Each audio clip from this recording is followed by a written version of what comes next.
Halo guys, balik lagi bersama saya, Eskoboy di channel Ruang Toksik.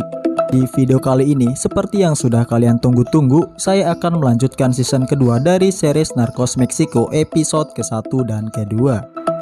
Di season sebelumnya, kita sudah mengetahui jika agent DIA Kiki Camarena telah terbunuh di tangan para kartel narkoboy.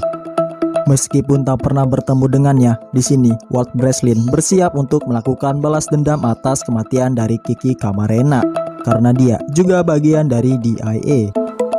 Oke, tanpa panjang lebar lagi di awal, langsung saja kita masuk ke dalam alur ceritanya.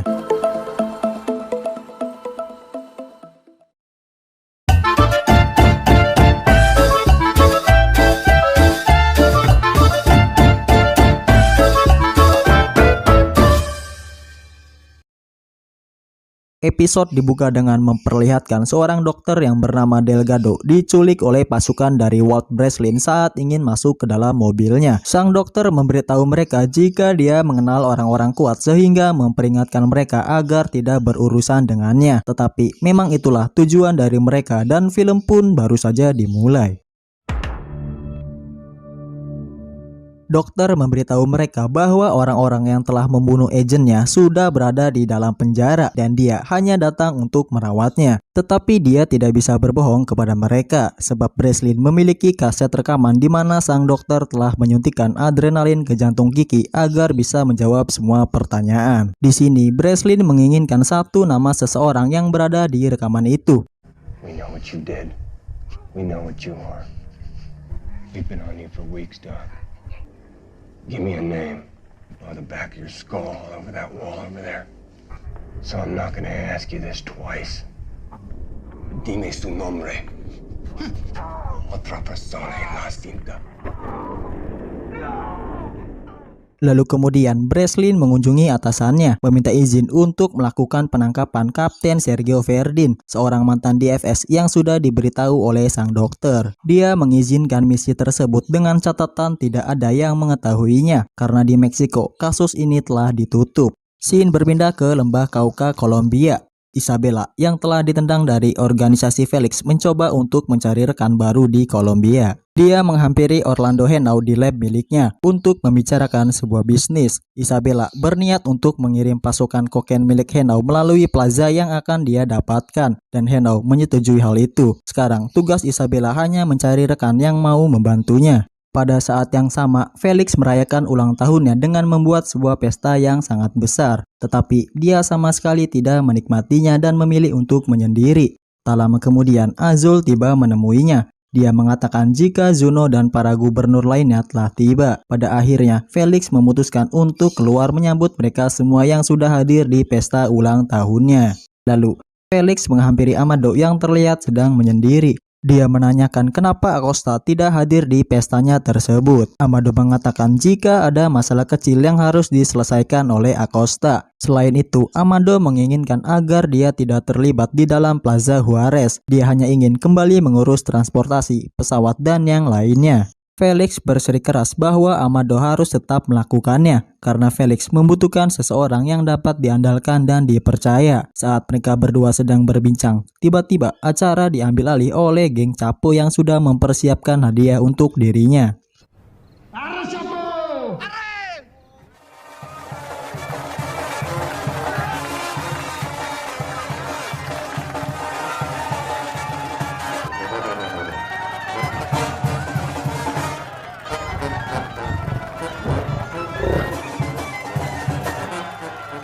¡Pinche tigre!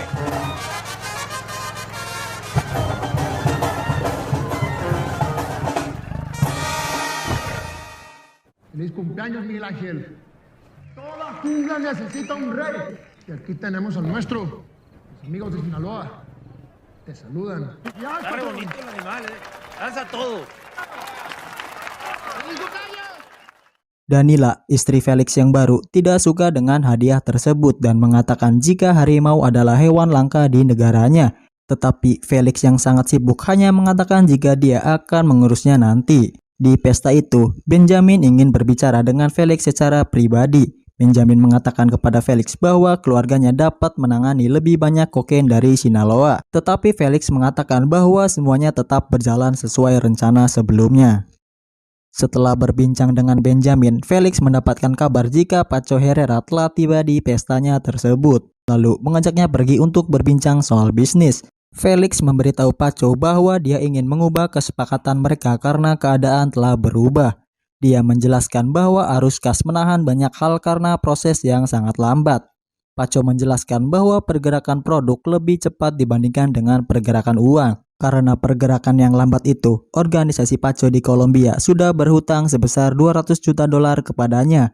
Jelas itu adalah jumlah yang kecil bagi Felix, tetapi besar bagi para anak buahnya.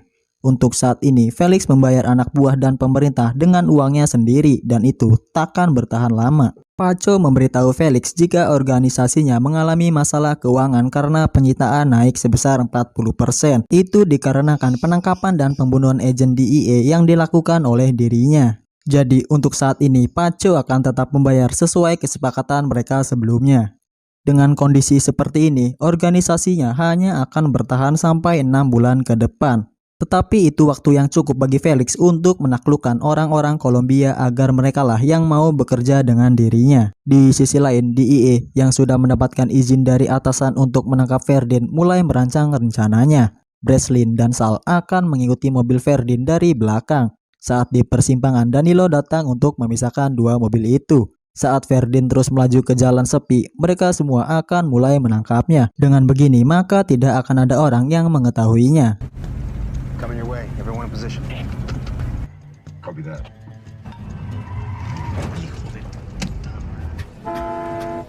¡Muévete, cabrón! Esta madre está fallando. ¿Qué chingados es esto? Saat mereka sudah berhasil menahan mobil Verdin, tiba-tiba ada warga sipil melintas di tempat itu. Breslin yang sudah tidak memiliki waktu lagi memutuskan untuk tetap melanjutkan misi tersebut.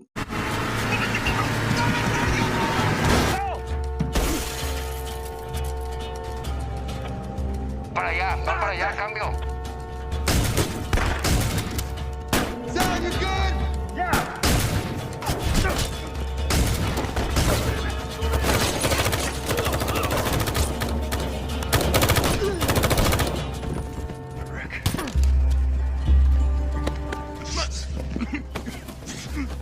Mereka telah memasukkan Verdin ke dalam mobilnya. Namun di sini Danilo menemukan warga sipil yang sedang bersembunyi ketakutan di balik mobil dan berniat untuk membunuhnya karena dia bisa menjadi saksi untuk para kartel. Breslin tidak mengizinkan Danilo untuk membunuhnya. Pria malang itu hanya diancam oleh Breslin agar tetap tutup mulut setelah melihat ini semua. Dan film pun berakhir. Oke, lanjut episode kedua. Episode kedua dibuka dengan Breslin menawarkan Verdin paket kekebalan di Amerika jika dia memberinya nama siapa yang bertanggung jawab atas penyiksaan Kiki. Sebagai mantan DFS, dia sangat terlatih dalam hal ini. Verdin mengejek Breslin dengan mengatakan beberapa aturan dalam interogasi. Selain itu, Verdin mengetahui jika dia dibawa ke tempat persembunyian yang tidak jauh dari tempat penculikan. Verdin menjelaskan jika para anak buahnya akan mengacak-acak kota untuk mencari keberadaan dari dirinya. Breslin hanya bisa membawa kabur dirinya di malam hari, tetapi anak buahnya akan tiba sebelum itu terjadi. Dan saat mereka semua telah tiba, Breslin bahkan belum mendapatkan sedikit pun informasi dari dirinya.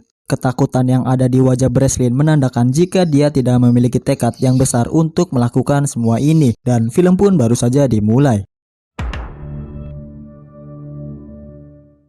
Breslin mulai meninju Verdin dan menanyakan pertanyaan yang sama berulang-ulang. Meski gigi Verdin telah copot satu, mereka belum juga mendapatkan apa yang diinginkan. Beberapa anak buah Breslin mengkhawatirkan bahaya yang dibawa Verdin jika mereka terus mempertahankannya. Interogasi menjadi lebih sulit dari kelihatannya. Di masa lalu, orang lain tidak mengetahui apa-apa soal itu. Idenya adalah menyakiti seseorang agar dia mau berbicara, bahkan bisa lebih dari itu. Sergio Verdin adalah seorang penyiksa yang sangat handal. Dia mengerahkan semua kemampuannya pada Kiki Camarena untuk membuatnya berbicara. Untuk menjaga Kiki tetap sadar selama penyiksaan, Verdin dan sang dokter menyuntikkan adrenalin ke jantungnya. Sebuah trik yang sangat bagus. Itu adalah salah satu pengetahuan Verdin. Pengetahuan itu dia dapatkan dari Amerika. Mereka menulis buku tentang interogasi karena mereka sangat ahli dalam hal itu. Sampai-sampai mereka membuka sekolah khusus untuk yang satu ini dan membagi ilmu mereka untuk teman-temannya di selatan. Di sana mereka melatih penyiksa terbaik, tetapi kacaunya adalah selain mengajarkan teknik menyiksa, mereka juga mengajari cara bertahan. Itulah sebabnya Ferdin sangat-sangat terlatih karena memiliki kedua pengetahuan itu. Dan untuk saat ini, meskipun Breslin sudah menghajarnya berkali-kali, dia tetap belum mendapatkan jawabannya. Beberapa temannya yang khawatir akan serangan dari anak buah Ferdin menyarankan Breslin agar melakukan rencana kedua. Tetapi yang sangat disayangkan, Breslin tidak memiliki rencana lain dan hanya itulah satu-satunya cara agar mereka bisa terus melanjutkan misinya. We need the next name, the guy that ties it all together. We need a name. You want to hurt him? De verdad? Somebody should. It states without giving us a name. We got no next move. Nilo, give me your blade. Oh, it's your last fucking chance. Breslin yang putus asa mulai memotong jari Ferdin untuk mendapatkan nama, tetapi itu tidak berhasil. Ferdin berbicara tentang bagaimana dia mengatasi rasa sakit akibat penyiksaan. Dia menggunakan rasa sakit itu untuk melindungi negaranya. Ferdin kemudian mulai mengancam Danilo, memberitahu dia jika para orang Amerika telah pergi dari negaranya, mereka akan membuang dirinya. Lalu saat mereka berdua bertemu lagi di ruangan seperti ini, maka semuanya akan berbalik. Ferdin berjanji akan menyakiti Danilo dan seluruh keluarganya. Danilo yang mendengar hal itu pergi dari hadapannya. Saat kembali lagi, dia langsung menembak Ferdin tepat di bawah perutnya. Motherfucker wasn't talking. Kenny, leave him. See you gone and got yourself shot in the gut. Melihat darah yang keluar dari Ferdin secara perlahan, Breslin menggunakan hal itu untuk keuntungannya. Mengatakan jika dia hanya memiliki waktu 2 jam untuk bertahan hidup, itu tak cukup untuk menunggu anak buahnya datang, tetapi cukup bagi mereka untuk menolongnya. Ferdin yang sedang sekarat mengatakan jika dia hanya mengenal satu orang, yaitu Zuno. The Zuno guy? Yeah, he's some rich asshole. Very connected.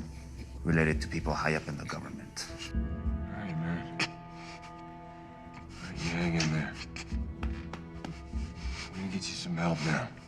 Setelah mendapatkan apa yang Breslin mau, Ferdin lalu dibawa ke depan pintu rumah sakit dan pergi begitu saja. Sementara itu di Matamoros, Felix mencoba mencari Don Juan untuk mengajaknya bekerja sama. Felix bertemu dengan Don Juan yang sedang memasak untuk pesta nanti malam. Sebelum membahas bisnis, mereka berdua pergi menuju jembatan internasional. Don Juan menginginkan Felix agar mengetahui dirinya terlebih dahulu dan apa kebutuhannya. Setelah itu, jika ingin memulai bisnis, mereka bisa mengaturnya. Di Juarez, Amado mengunjungi lokasi pembangunan landasan pesawat yang terlihat tidak terurus. Orang-orang menyalahkan Acosta untuk konstruksi yang lambat dan tidak mengetahui di mana dia berada. Amado memasuki sebuah kafe di Ojinaga dan bertanya di mana Acosta berada. Lalu seseorang menjawab jika Acosta sedang bersama Mimi di Texas. Bersama dengan anak buahnya, Amado berhasil menemukan lokasi di mana Acosta berada. Saat Amado sedang memanggil Acosta, seorang wanita datang menghampirinya dengan menggunakan kuda. Belum sempat menjelaskan, mereka semua ditembak oleh wanita yang menunggangi kuda itu. Saat Amado melihat ke depan, ternyata wanita itu sudah menghilang entah kemana. Hey, no shoot, no shoot. Amigo, friend with Pablo, okay? Pablo Acosta. Pablo! You know these guys? Saat situasi sedang memanas, tiba-tiba Acosta dengan santai muncul di atas atap dan mengatakan kepada Mimi jika mereka adalah temannya. Amado ingin berbicara dengan Acosta berdua, tetapi Mimi sepertinya tahu bisnis mereka. Amado memberitahu Acosta bahwa di Juarez tidak ada pembangunan apapun yang sedang dikerjakan dan produk sama sekali tidak bergerak. Acosta bersikeras dia harus tetap berada bersama Mimi untuk sementara waktu karena sedang ada masalah keluarga. Dan di Tijuana, saudara perempuan Benjamin, Enedina, sedang kedatangan tamu dari California untuk menunjukkan produk terbaru mereka. Enedina mencoba untuk melakukan kerjasama dengan mereka, tetapi di sini Benjamin tidak menyukai itu karena jika ketahuan oleh Felix maka mereka akan dibunuh. Saat kembali ke gudang, Benjamin sangat kesal karena produknya tidak juga dikirim. Itu dikarenakan truk yang biasa mereka pakai sedang dipinjam oleh orang-orang Sinaloa. Tak lama kemudian, truk mereka akhirnya telah tiba. Di saat mereka membuka truk itu, terdapat 1 ekor babi di dalamnya. Benjamin sangat marah kepada Xochitl dan Chapo karena telah membuat lelucon seperti itu dan berniat untuk berhenti bekerja sama dengan mereka. Es la verga eso de compartir con estos pendejos. Creen que esto es un pinche jueguito, ¿verdad? Que no le parezca. Lo mato.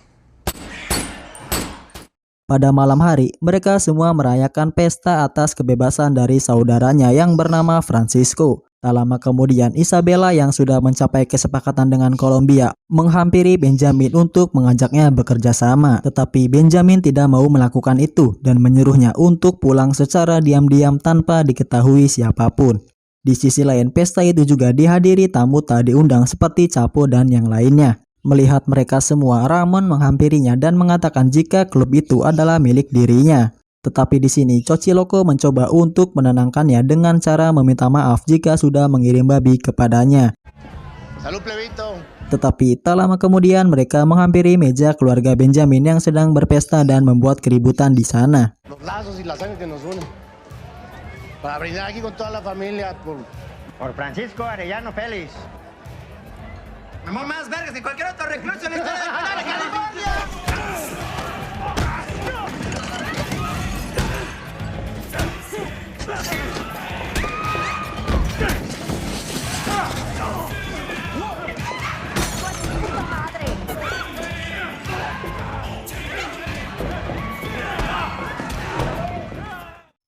Scene kembali ke Felix yang sudah seharian mengikuti Don Juan. Hingga pada akhirnya di malam hari, mereka membicarakan soal bisnis. Don Juan mengatakan jika bisnis opium yang sedang dia jalankan sudah sangat bagus untuk dirinya. Pada titik ini, Felix benar-benar kesal dengan negosiasi yang gagal dan memberikan transparansi penuh kepada Don Juan. Dia membutuhkan pengaruh dan menjelaskan jika mereka berdua hanyalah pemain kecil yang sedang diperalat oleh orang-orang Colombia. Dan Felix tidak menyukai hal itu. Don Juan merasa senang karena pada akhirnya Felix menunjukkan sifat aslinya dan setuju untuk menjadi mitranya. Dan film pun berakhir. Episode dibuka dengan memperlihatkan Felix yang sedang berada di alam mimpi, bertemu dengan istri lamanya Maria di suatu tempat. Maria mengatakan jika semuanya telah berubah, orang-orang sedang mengejarnya dan dia harus terus berlari. Dan film pun baru saja dimulai. Pada malam hari, Acosta membangunkan Amado dan mengajaknya pergi ke rumah sakit untuk menyelesaikan perseteruannya dengan Fermin. Mereka mendapatkan informasi tersebut dari seorang gadis yang berada di sana. Setelah mendapatkan informasi itu, mereka masuk ke dalam rumah sakit dan membawa kabur seorang pria dari tempat itu. Anak buah Acosta memukuli pria tersebut agar memberikan sebuah nama yang telah melakukan percobaan pembunuhan kepada Acosta. Dia mengatakan jika Arevalo yang telah menyuruhnya. Amado jelas tidak mengetahui siapa Arevalo dan dia sedikit kehilangan kesabaran kepada Acosta. Amado mengatakan jika perselisihan di antara mereka telah berakhir, Acosta harus pulang ke Juarez agar pekerjaan di sana cepat selesai. Di sisi lain, Breslin yang sudah mengetahui lokasi di mana Ruben bersembunyi menghampiri atasannya untuk meminta izin penangkapan pada hari ini juga. Dan Breslin mendapatkan izin darinya. Breslin memberitahu timnya jika Ruben memiliki tentara di sisinya. Jika mereka melakukan baku tembak, jelas akan terbantai. Jadi, mereka akan melakukan sesuatu yang berbeda. Scene berpindah ke Felix yang sedang resah. Dia menerima kabar bahwa Ferdin sudah mati dan dia ingin segera bertemu dengan Calderoni. Calderoni memberitahu Felix bahwa orang Amerika akan mencarinya untuk melakukan balas dendam. Felix marah dan frustasi kepada Calderoni ketika dia merekomendasikan agar Felix bersembunyi seperti Ruben. ¿Usted cree que yo lo contraté para escuchar sus consejitos pendejos? La siguiente vez que te vea quiero soluciones. Tú estás aquí para jalarle. Ahora sí ya se puede ir. Que preparen el jet. Voy por mi chingadera. Saat sedang berada di dalam pesawat, Felix sedang berbicara dengan Benjamin agar dia cepat menyelesaikan permasalahannya dengan Palma dan yang lainnya. Di episode sebelumnya, Ramon hampir buta karena perkelahian di antara mereka. Benjamin menjadikan itu sebagai kesempatan agar Felix berpihak kepada keluarganya. Felix yang prihatin atas kejadian itu memberikan pajak 10% kepada Palma jika masih mengangkut kokain melalui plaza milik Benjamin. Felix menghampiri paman Ruben untuk meminta perlindungan yang sudah dia bayar setiap bulannya. Tetapi Zuno hanya memberikan saran kepada Felix untuk bersembunyi seperti Ruben sampai masalah diselesaikan. Dan dia mengancam jika Felix muncul lagi di ruangannya akan ada konsekuensinya. Sementara itu, tim Breslin yang sudah tiba di Puerto Vallarta langsung pergi mengintai di tempat Ruben bersembunyi. Aksi mereka diketahui oleh Ruben melalui CCTV yang mereka pasang. Jelas Ruben sangat panik dikarenakan para tentara yang menjaganya hanya akan memantau mereka tanpa mengambil tindakan apapun. Ruben yang panik mencoba menghubungi Felix untuk meminta perlindungan, tetapi seperti yang sudah kita ketahui jika Felix sedang berada bersama pamannya. Tetapi Felix menitipkan pesan kepadanya jika orang-orang Amerika sudah mengetahui lokasinya dan dia harus pergi sekarang juga. Di sisi lain, ternyata Breslin sedang menyadap telepon mereka dan sekarang dia mengetahui jika Ruben akan pergi meninggalkan tempat persembunyiannya. Breslin dikenalkan kepada Alex karena dia akan membantu di misi kali ini. Balik lagi ke Ruben. Dia tidak mengikuti perintah dari komandan agar tetap berada di sisinya dan memilih untuk pergi dari tempat persembunyiannya. We got activity. Let us in.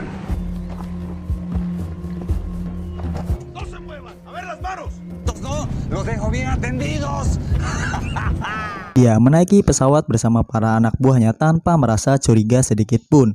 Saat mereka bertiga sudah sampai, ternyata mereka dibawa ke Texas oleh para pilot yang ternyata ialah Breslin dan teman barunya. Karena sudah banyak polisi di tempat itu, Breslin pergi meninggalkan mereka semua. Untuk saat ini, Breslin melakukan penangkapan besar kepada orang-orang yang terlibat dalam kasus Kiki. Kembali ke Acosta dan Amado. Setelah seharian menunggu di sana, mereka dihampiri segerombolan orang yang tidak dikenal oleh Amado.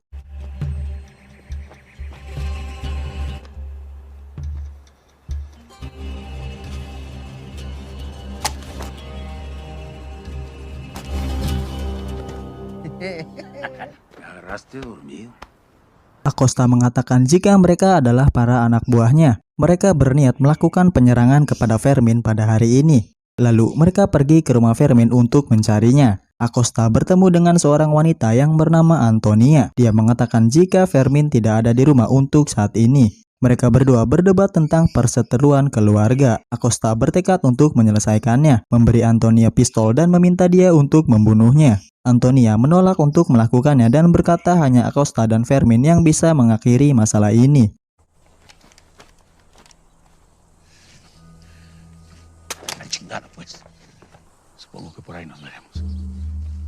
Saat di perjalanan, Amado dan Acosta ditembak oleh beberapa anak buah dari Fermin. Amado yang kaget sempat terkena tembakan itu, namun dia berhasil selamat karena menggunakan rompi anti peluru dan baku tembak di antara mereka pun tak terhindarkan.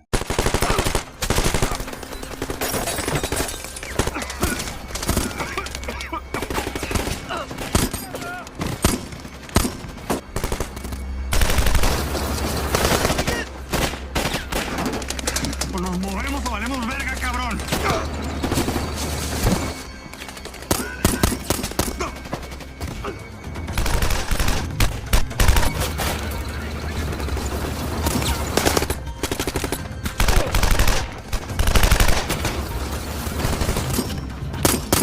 ¡Pablo! ¡Pablo!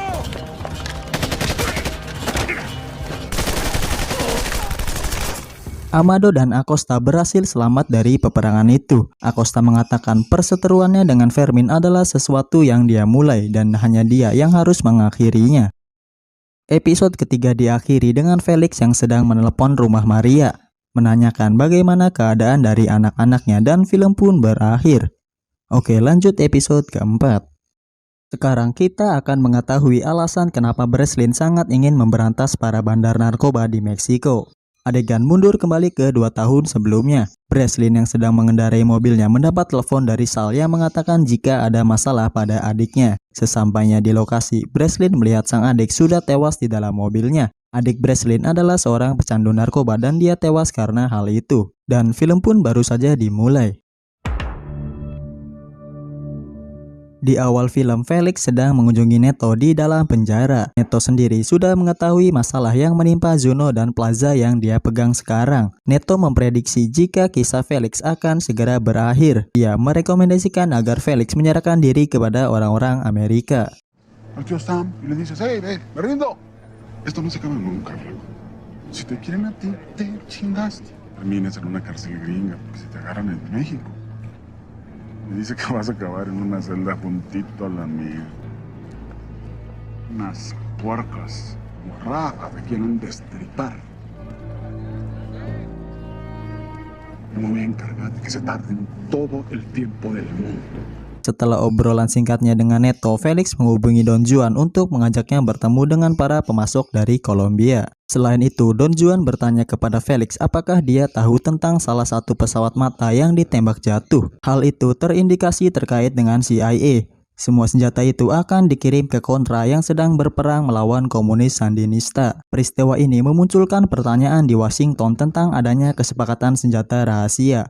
Mendengar hal itu, Felix meminta Azul untuk mengatur pertemuannya dengan Mata. Felix memberitahu Mata jika dia akan menyuap temannya di CIA agar masalah ini cepat selesai. Mata jelas kaget karena CIA akan menangkap Felix sebelum dia sempat berbicara. Tetapi Felix yakin jika CIA akan mendengarkan kesepakatan yang akan dia beri. Mata menyetujui hal itu dan akan mengatur pertemuannya. Isabella yang sebelumnya sudah ditolak oleh Benjamin, kini dia menghampiri Enedina untuk menawarkan kokain miliknya. Isabella mengatakan jika karir Felix sudah berakhir karena pembunuhan agen DIA dan mencoba untuk menawarkan masa depan kepadanya. Untuk permulaan, Isabella menawarkan 200 kg kokain untuk dikirim melalui plaza milik keluarga Enedina. Jika lancar, maka mereka akan mengirim 1 ton kokain dalam sebulan. Karena plaza miliknya dikuasai penuh oleh Benjamin, Enedina harus menolak tawaran itu dan menyuruh Isabella agar tidak menemuinya lagi. Isabella terus mencari rekan yang bisa untuk diajak bekerja sama. Kali ini dia mendatangi Nieves yang saat ini sedang mengalami masalah keuangan. Isabella menawarkan sebuah produk yang bisa melunasi semua hutangnya dan Nieves setuju bekerja sama dengan Isabella. Belum sempat merayakannya, Enedina tiba di tempat itu dan mengacaukan semua rencana mereka berdua. Isabella dibawa ke dalam mobil Enedina untuk diberi peringatan. Tetapi tak disangka-sangka Enedina malah setuju untuk mengangkut kokain milik Isabella. Tetapi semua rencana Enedina yang mengaturnya. Di sisi lain, Palma yang sudah mendapatkan kabar dari Felix jika dia dikenakan pajak 10% karena menggunakan plaza milik Benjamin memberitahu hal itu kepada Chochi dan Chapo. Chochi jelas tidak setuju atas pajak tersebut. Selain itu, Chapo memberitahu Palma bahwa dia memiliki ide untuk menyelesaikan masalah ini. Tetapi Palma sama sekali tidak mau mendengarkan ide dari Chapo dan memilih untuk membayar pajak kepada Benjamin. Walaupun idenya tak didengarkan, Chapo telah membeli beberapa gudang dan memberitahu Chochi bahwa dia akan membangun terowongan bawah tanah untuk melindungi mereka dari pajak yang diberikan plaza Benjamin kepadanya. Meskipun Palma belum mengetahuinya, Chochi setuju untuk membangun terowongan itu. Pada percobaan pertama, terowongan yang dibangun mereka mengalami masalah. Terowongan itu runtuh dan memakan 1 korban yang terkubur hidup-hidup di sana.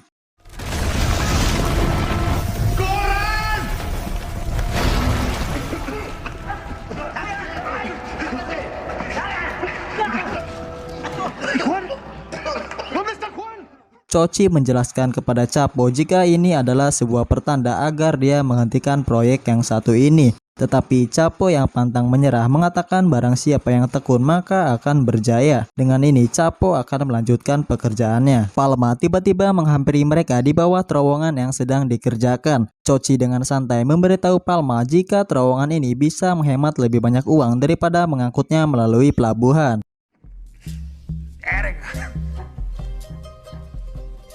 Muy buen trabajo, Chapito. Trabajar, chinga. Arre. Scene berpindah ke Juarez. Acosta menepati janjinya kepada Amado untuk kembali ke Juarez. Setelah dia datang, pekerjaan di sana pun langsung dilaksanakan oleh dirinya. Tetapi tak lama kemudian Mimi tiba di lokasi tersebut dan mengajaknya pergi. Mereka bertiga bertemu kembali di sebuah restoran. Saat Acosta pergi keluar untuk merokok, Mimi menjelaskan kepada Amado jika kini sudah saatnya bagi Acosta untuk pensiun dari bisnis yang selama ini dia jalankan. Mimi ingin melindungi Acosta dengan cara mengajaknya keluar dari organisasi Felix. Amado jelas sangat mengetahui bagaimana cara Felix mengakhiri hubungan dengan para mitranya. Dia menyarankan kepada Mimi jika Acosta ingin selamat, jalan satu-satunya hanyalah tetap berada di dalam organisasi. Sementara itu di sisi lain, Breslin yang sudah menangkap Ruben lalu membawanya ke ruangan khusus untuk diwawancarai. Ruben memberitahu mereka jika pamannya, Menteri Pertahanan, memberikan izin atas pembunuhan dari agen DIA. Setelah mendapatkan semuanya dari Ruben, DIA akan membawanya kepada dewan juri, menekan pemerintah Meksiko untuk menyerahkan semua orang yang terlibat di dalam kasus ini. Saat sedang disidang, Zuno mengakui beberapa hal. Dia pemilik rumah di Jalan Lope de Vega di mana agen khusus DIA Kiki Camarena telah dibunuh. Lalu dia sendiri terlibat dalam pembunuhan itu. Tetapi saat Ruben ditanya apakah pembunuhan Kiki disetujui oleh Felix, dia membantahnya, mengklaim bahwa dia belum pernah bertemu dengan Felix.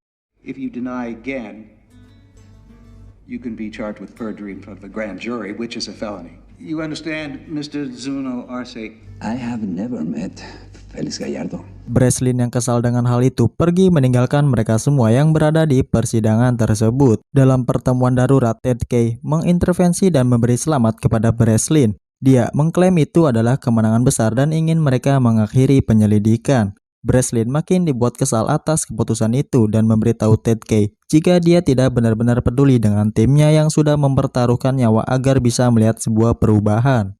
Entire damn operation, Agent Breslin did down there. It didn't work. Is a shit sandwich. All right. Have some drinks on Uncle Sam. Your work here is done. Masalah Breslin terus berlanjut. Saat dia memasuki sebuah kafe di sana, dia merasa sedang diikuti oleh seseorang. Dia menyuruh pria tersebut untuk duduk dan ternyata Calderoni lah yang sedang mengikutinya. Calderoni menegaskan tujuannya adalah untuk memastikan bahwa Ruben tidak berbicara. Selain itu, Calderoni berniat untuk membantu Breslin menyelesaikan masalah ini. Dengan tim Calderoni, informasi yang dia miliki dan sumber daya dari AS, mereka akan membuat Felix membayar atas perbuatannya. Walaupun Breslin tidak mempercayai Calderoni, dia tetap mengambil kartu namanya untuk berjaga-jaga jika Breslin membutuhkan pertolongannya. Di sisi lain, Felix yang sudah mengatur pertemuan dengan CIA mendatangi sebuah camp mereka di Nicaragua bersama dengan Azul. Saat sampai di sana, Felix dibawa ke sebuah pesawat yang terlihat sudah siap lepas landas. Meski ragu-ragu, Felix memasuki pesawat karena hanya itulah pilihannya jika dia ingin berbicara dengan atasan CIA. Saat masuk ke dalam pesawat, kita melihat seseorang yang pernah kita temui di series Narcos Colombia, yaitu Bill CIA. Bill mengatakan jika Felix memiliki masalah besar terkait pembunuhan Camarena dan dia menjadi topik pembahasan di Washington. Felix sendiri memiliki penawaran kepada Bill di dalam kopernya, tetapi Bill mengatakan jika dia tidak membutuhkan uang yang dimilikinya dan berniat untuk membawanya langsung ke Amerika karena dia sudah berada di dalam pesawatnya. Dengan begitu, Kementerian Kehakiman akan memujinya dan DIA dapat citra bagus karena penangkapan dari Felix. Namun jika Felix menolak untuk dipenjara, maka Bill bisa menembak pelipis dan menguburnya di dalam hutan. Felix yang panik karena sedang ditodong pistol menyuruh Bill untuk membuka koper yang dia bawa karena di dalamnya ada benda penting yang dia butuhkan. Saat Bill membuka koper dari Felix, dia heran karena di dalamnya terdapat beberapa peta. Felix menjelaskan jika itu adalah rute yang akan dia gunakan untuk mengangkut semua senjata Bill ke seluruh wilayah. Felix memanfaatkan kejadian pesawat mata yang telah ditembak jatuh, di mana pesawat itu berisi semua senjatanya. Felix berniat untuk mengambil seluruh organisasi mata agar Bill tetap menerima senjata dan uang yang dia miliki. Kesepakatannya adalah Bill mengurus DIA agar tidak menangkapnya dan Felix akan mengurus semua yang Bill butuhkan. Setelah mendapatkan kesepakatan dengan CIA, Felix mengunjungi Menteri Pertahanan dan mengatakan jika Ruben telah menyebut namanya di dalam persidangan. Hal itu akan membuatnya tidak dipercaya lagi oleh partainya. Felix menawarkan solusi untuk mengatasi hal itu. Di sini Felix memberikan alamat dari Mata agar dia mau menangkap dan menyerahkan Mata kepada DIA. Penangkapan Mata memberikan Amerika kemenangan besar dalam memerangi narkoba dan membuat sang menteri kembali dipercaya oleh partainya. Bahkan tanpa Mata, pasokan senjata terus mengalir. Felix tak hanya mendapatkan mitra baru, dia juga mengendalikan satu bisnis lagi yang telah ditinggalkan oleh Mata. Felix sangat pintar, dia mengetahui cara memanfaatkan teman-teman lamanya. Mereka semua dijadikan alat untuk melawan operasi Leyenda yang sedang dijalankan oleh Breslin, sekaligus memperkuat posisinya pada orang Kolombia. Breslin sendiri yang sudah menyerah memberitahu timnya jika operasi mereka sudah dihentikan oleh Kemenlu dan mereka memiliki waktu 2 minggu untuk berbenah dan pulang. Sebelum selesai berbicara, Kenny memberitahu mereka kabar terbaru dari salah satu anggota kartel yang telah tertangkap.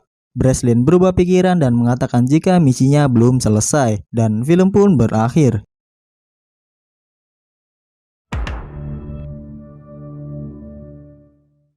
Episode kelima dibuka dengan Calderoni yang memberitahu tim Breslin tentang ketegangan yang sedang terjadi di antara plaza milik Felix. Tim Breslin tidak yakin kepada Calderoni karena mereka mengetahui jika dia menerima uang dari Felix secara rutin. Breslin menginginkan anggotanya menjadikan Calderoni sebagai informan pada umumnya, percaya namun tetap harus diverifikasi. Mereka tidak memiliki pilihan lain mengingat Head sudah memberitahu mereka jika misi ini telah berakhir. Setidaknya mereka bisa menyerahkan 400 kg sebelum pergi dan nampaknya semua tim telah setuju. Ada pula Isabella dan Enedina yang sebelumnya sudah sepakat untuk bekerja sama. Mereka akan mulai mengirim kokain dengan caranya sendiri. Di Tijuana sangat sulit untuk mencari pekerjaan dan orang Amerika sangat paham akan hal itu. Agen perekrutan di San Diego memiliki kantor sendiri di Tijuana yang sponsori wanita dapatkan visa kerja.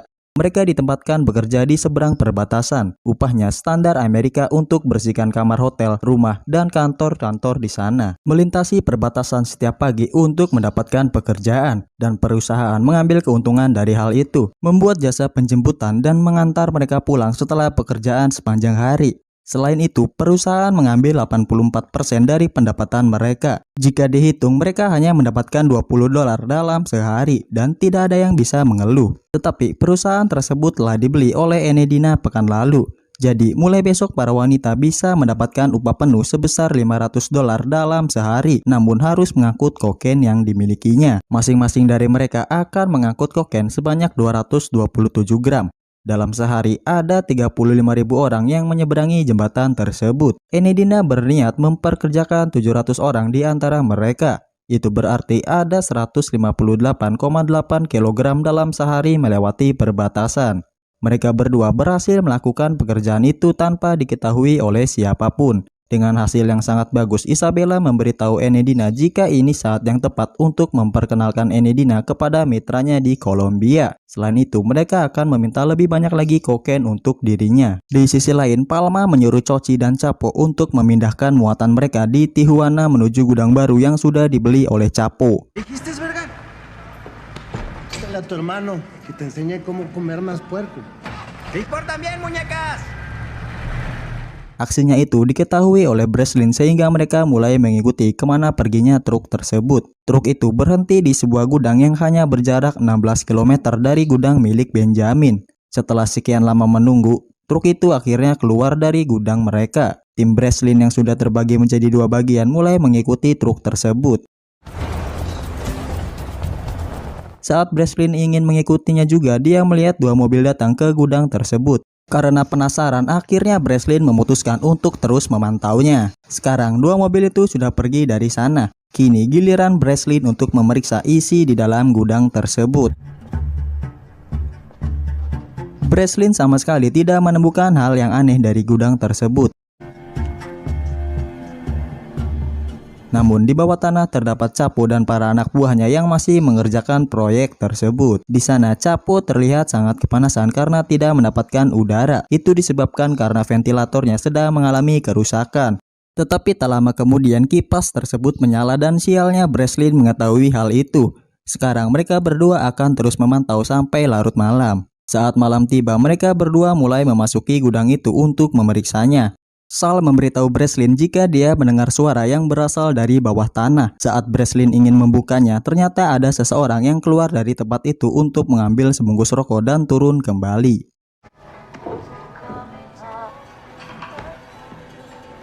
Breslin dan Sal yang melihat hal itu langsung mengadakan rapat mendadak dengan Calderoni. Breslin memberitahu timnya jika plaza milik Palma sedang membuat sebuah terowongan untuk mengirim kokain mereka.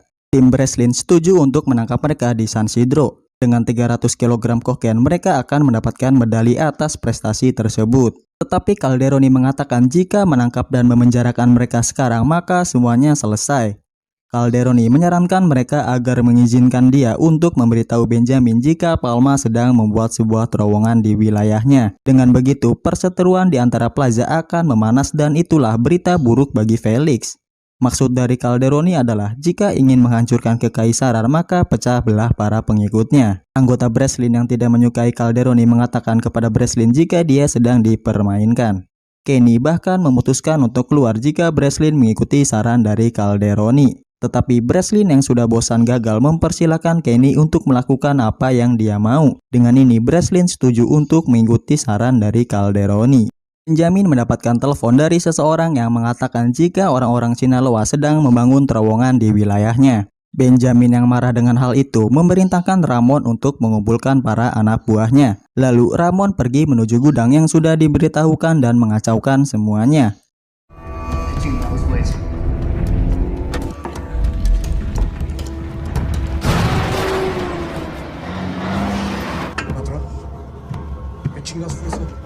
¿Cuántos cabrones hay ahí abajo? Sálganse a la verga. Esos putos sinaloenses van a aprender.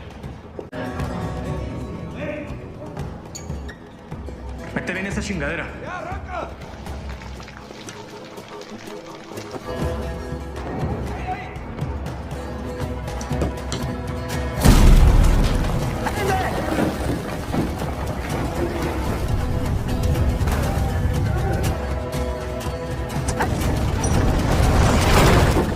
Chapo berhasil selamat dari serangan tersebut tepat sebelum terowongan itu runtuh. Di sisi lain, tim Breslin yang melihat serangan itu dari kejauhan merasa sangat menyesal ketika para anak buah Chapo ditembak mati.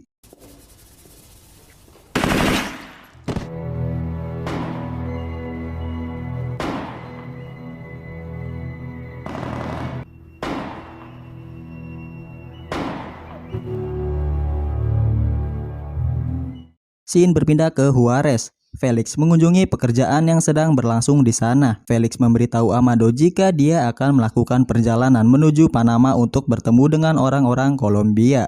Dengan mata yang sudah dipenjara, maka harus ada orang yang menggantikan posisi tersebut. Felix meminta Amado untuk memimpin operasi tersebut, mengendalikan transportasi dan mengelola pesawatnya sendiri. Jelas Amado setuju karena itu adalah keinginan darinya. Saat Felix tiba di Panama, kita melihat Salcedo sedang mempersiapkan pertemuan mereka, memeriksa seluruh bagian agar tidak ada penyadapan. Felix menghubungi resepsionis untuk menyambungkan dia dengan Don Juan yang juga akan hadir di pertemuan tersebut. Tetapi Felix dibuat terkejut karena nama itu tidak ada di daftar tamu undangan.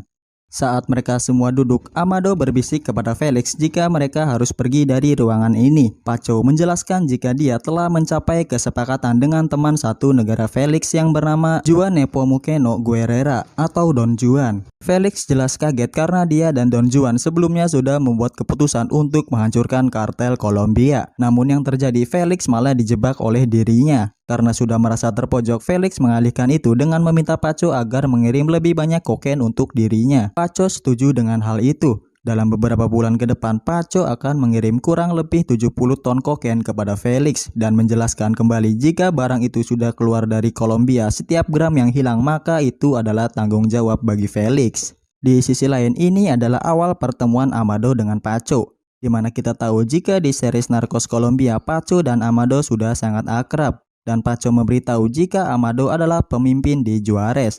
Oke, lanjut. Saat di dalam lift, Amado mengatakan jika itu adalah jumlah yang sangat besar bagi dirinya. Untuk mengangkut kokain sebanyak itu, mereka memerlukan beberapa pesawat. Jika mereka gagal mengangkut kokain itu, maka konsekuensinya adalah nyawa mereka sendiri. Felix tidak memiliki pilihan lagi selain itu karena Don Juan sudah menjebaknya. Lalu Felix menghubungi Don Juan karena telah mengacaukan semuanya. Don Juan mengatakan jika dia lebih suka bekerja sendiri dibandingkan bekerja sama dengannya, karena dia mengetahui jika beberapa mitra Felix berakhir dengan cara yang tragis. Dengan ini, Don Juan menarik diri dari organisasi Felix. Setelah tiba di Guadalajara, Felix diberitahu Azul jika pelindung dari Don Juan adalah seseorang yang akan menjadi presiden Meksiko selanjutnya.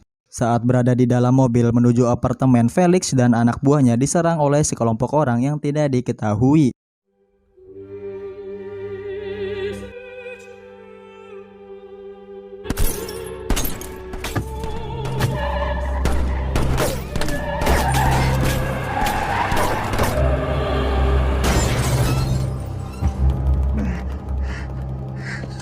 Felix berhasil selamat dan film pun berakhir.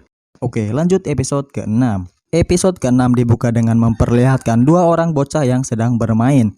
Bocah itu membunuh salah satu dari pembantu mereka dan menganggap itu sebagai lelucon. Ternyata ini adalah kilas balik dari dua saudara yang memimpin perlombaan politik di Meksiko. Felix melihat beberapa foto mereka di sana. Sepertinya Felix akan bertemu dengan salah satu dari mereka dan film pun baru saja dimulai. Di sini Felix mencoba untuk menawarkan kerjasama dengan mereka, tetapi dia mengatakan jika Don Juan adalah teman lama dan dia akan setia kepadanya. Felix merasa sangat kacau karena semua rencananya gagal. Dia akan pergi ke Sinaloa untuk mengamankan diri dan menyuruh Azul untuk mencari tahu kenapa mereka tidak mau menerima uang darinya. Di sisi lain, perselisihan di antara Benjamin dan Palma terus berlanjut. Setelah aksi Chapo yang membantai satu persatu anggota Benjamin, Ramon mendatangi tempat favorit Chochi untuk melakukan balas dendam. Lalu Chochi melakukan hal yang sama dengan cara yang berbeda. Setelah sampai di Sinaloa, Felix diberitahu Azul alasan kenapa pelindung Don Juan tidak mau menerima uangnya. Dua bersaudara itu akan membuat teman-temannya menjadi sangat kaya karena minyak, baja, dan rel kereta api. Itu adalah rencana ekonomi pemerintahan saat adiknya berhasil menjadi presiden Meksiko. Dengan semakin dekatnya pemilu tahun 1988, generasi pemimpin baru di PRI punya rencana besar. Kandidat baru mereka adalah orang yang tepat untuk tugas itu. Mendapatkan pendidikan di Amerika, dia tipe presiden yang dicari Washington dan Wall Street. Dia akan segera membuat perubahan besar. Di bawah kepemimpinannya, PRI akan putus ikatan lamanya dengan serikat buruh dan hapus subsidi yang membuat harga pangan murah. Lalu, lahan pertanian masyarakat akan dijual ke perusahaan. Namun, agenda utama revolusi ekonominya itu dikenal sebagai privatisasi. Gagasannya adalah industri skala besar yang dipegang pemerintah akan dijual, mulai dari baja, telekomunikasi, kereta api, dan lain-lain. Lalu, yang diuntungkan adalah orang dalam politik yang membeli aset ini dengan harga sangat murah. Pada tahun 1987, ada 1 miliarder Meksiko di daftar majalah Forbes. Saat pemerintah itu berakhir, 7 tahun kemudian berubah menjadi 24 orang. Anjay, selesai konten gua mau jadi kacung pemerintahan aja lah. Siapa tahu kecipratan duitnya. Itulah sebabnya mereka tak menginginkan uang dari Felix. Mereka punya kesepakatan senilai jutaan dolar di depan mata. Sementara itu, Breslin bertemu dengan Heath untuk membahas informan terbaru mereka. Uang yang dimiliki Felix membuatnya menjadi dilindungi oleh pemerintah dan para bos plaza. Karena berhubungan langsung dengan para kartel, informan Breslin bisa membuat rencana yang menguntungkan bagi timnya. Heath sangat kaget ketika Breslin menyebutkan jika informannya sekarang adalah seorang aparat penegak hukum. Sebelumnya, Breslin mengadakan rapat dengan Calderoni di tempat biasa, membahas pertemuan Felix dengan salah satu anggota kartel Cali. Agendanya adalah menambahkan lebih banyak kokain untuk diselundupkan. Selain itu, Calderoni memberitahu jika sedang ada pembangunan besar yaitu landasan pesawat di luar Juarez. Yang mengurus transportasi antara Kolombia dan Meksiko adalah Amado Carrillo Fuentes yang dahulunya hanyalah seorang pilot biasa. Felix menyuruhnya untuk membeli pesawat penumpang, membangun armada sendiri dan mengelolanya di Juarez. Jika tahu pusat distribusi Felix, maka mereka akan tahu rute jaringannya. Tugas mereka sekarang adalah melacak pengiriman saat di perbatasan lalu menangkap satu persatu. Dengan begini, Felix akan bangkrut dan didepak oleh pemerintah. Untuk saat ini, Amado baru saja memesan tiket ke Belmopan. Dahulu itu adalah markas maskapai penerbangan Aerotropical. Mereka menyatakan bangkrut dan akan melelang semua pesawatnya pekan depan. Breslin, Danilo, dan Ozzy menghadiri pelelangan pesawat di Belmopan. Mereka melihat Amado membeli banyak pesawat di sana. Selain mencatat nomor model pesawat yang Amado beli, mereka juga memantau situasi penjagaan yang ada di sekitarnya karena mereka akan melakukan hal besar di malam hari. Scene berpindah ke Kolombia. Isabella membawa Enedina bertemu dengan Orlando Henao di lab miliknya untuk membicarakan sebuah bisnis. Mereka berdua meminta Henao untuk mengirim setidaknya 700 kg kokain kepada mereka. Henao meminta waktu selama 2 minggu agar barangnya disiapkan. Selain itu, dia mengetahui jika ada beberapa hal telah berubah di Meksiko. Di antaranya adalah Don Juan yang memilih untuk mengangkut sendiri kokain milik Kelly. Tetapi Isabella tidak sedikit pun tertarik untuk membahas hal itu. Dia meminta Henao agar memberikan diskon 10% setiap pembelian 400 kg dan menjadikannya sebagai pemasok utama mereka. Di sisi lain, Palma baru saja mendapatkan telepon dari Azul yang menginginkan anak buahnya mengakhiri peperangan dengan Benjamin. Chochi setuju untuk mengakhiri ini dan akan pergi berbicara dengan Benjamin. Benjamin sendiri mencoba untuk menghubungi Felix dan mengatakan jika keluarganya tidak ingin berdamai dengan Plaza Sinaloa. Keributan di antara plaza yang dipegang Felix membuatnya tampak lemah. Ditambah Benjamin mengetahui jika Felix hampir terbunuh di Guadalajara pekan lalu.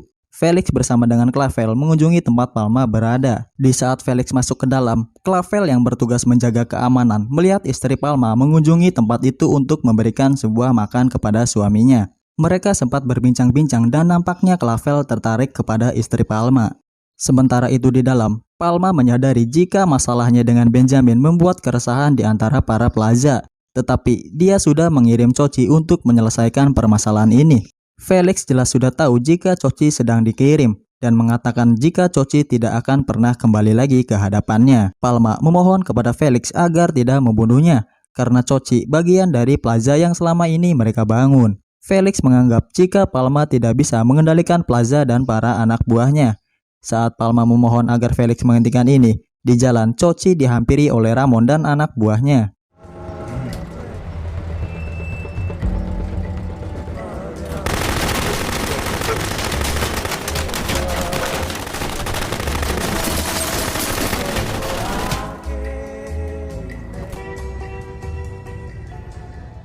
Setelah Chochi terbunuh, Felix memutuskan untuk pergi dari hadapan Palma. Scene berpindah ke Breslin yang sudah mengikuti Amado sepanjang hari. Di saat malam hari, mereka mencoba untuk masuk ke dalam pesawat yang sudah dibeli oleh Amado. Sementara Danilo berjaga memantau situasi di luar. Breslin bersama Ozzy masuk ke dalam pesawat untuk menambahkan alat pelacak ke 6 pesawat milik Amado. Di Juarez, Ahmad, Sal, dan Daryl terbangun karena mereka mendengar suara di monitor pelacak yang sudah terhubung. Dengan alat pelacak yang sudah terhubung, tim Breslin memutuskan pergi dari Juarez untuk berkumpul kembali. Saat tiba di bandara, mereka semua langsung melakukan pencarian karena salah satu unit pelacak bergerak ke lokasi yang dekat dengan mereka. Di tengah perjalanan, mereka berhenti karena sinyal itu telah menghilang. Tak lama kemudian, mereka semua dikejutkan karena pesawat yang sedang dicari melewati lokasi mereka. Sekarang mereka sudah mengetahui lokasi landasan Felix untuk menerbangkan semua kokain miliknya. Saat waktunya sudah tiba, mereka akan melakukan penyerangan dan membakar semua kokain milik Felix. Di akhir episode, Felix yang sedang berada di jalan melihat begitu banyak orang menghampiri salah satu calon presiden yang berada di sana. Dan film pun berakhir. Di awal episode, kita melihat Palma memberitahu Acosta bahwa Chochi adalah bagian dari mereka dan layak dihargai. Palma menyalahkan Felix atas pembunuhan itu. Acosta menjelaskan bahwa masa lalu telah berlalu dan Palma harus terus melanjutkan apa yang telah mereka mulai. Tetapi Palma menyatakan bahwa sudah waktunya untuk memulai rencana baru, saling melindungi satu sama lain dan melepaskan diri dari federasi. Acosta pun merasakan jika kesepakatan Felix dengan Kolombia sudah di luar batas kemampuannya. Dia sudah putus asa dan akan segera berakhir. Kedua pria itu tidak menyadari jika telepon mereka sedang disadap oleh Aguilar. Dia mendengarkan seluruh percakapan itu dan akan melaporkannya kepada Felix. Dan film pun baru saja dimulai. Episode dibuka dengan Clavel yang sedang bersama istri Palma di sebuah hotel. Nampaknya pertemuan pertama mereka membuat keduanya saling menyukai.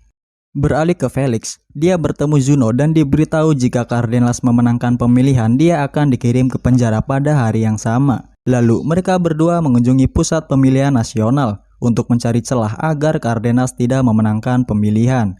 Di tempat itu mereka menyebutnya Sistem Nasional Informasi Pemilihan Politik atau lebih dikenal dengan nama SNIPE, yaitu sebuah sistem pengumpulan hasil pemilu berdasarkan data pendaftaran pemilih. Sistem itu mencari tahu siapa yang memilih, di mana, dan bagaimana. Pada tahun 1988 di Meksiko, sistem itu terdengar sangat asing atau bahkan tidak pernah terdengar. Sebelum tahun 1988, tak ada alasan untuk menggunakan sistem tersebut. Itu dilakukan oleh rezim kuasa penuh agar terus berkuasa. Pada saat itu, sistem satu partai cenderung hasilkan rezim yang demikian. Tetapi untuk membuat citra mereka terlihat baik hanya butuh satu kejadian, seperti gempa bumi dan resesi. Saat peristiwa itu terjadi, kemudian muncul seorang idealis untuk menarik perhatian yang lain. Melalui kampanyenya, dia membuat semua orang yakin karena terlihat sangat peduli kepada mereka yang menjadi korban. Dengan begitu, rakyat akan memilih tanpa harus mengetahui sisi buruknya. Cardenas mendapatkan banyak dukungan di kota-kota besar dan pusat pendidikan. Pengaruh PRI masih bertahan di pedesaan, daerah yang penduduknya sedikit dengan tingkat kebodohan dan buta huruf yang tinggi. Selain itu, Cardenas memproyeksikan kemenangan sebesar 54% di Mexico City.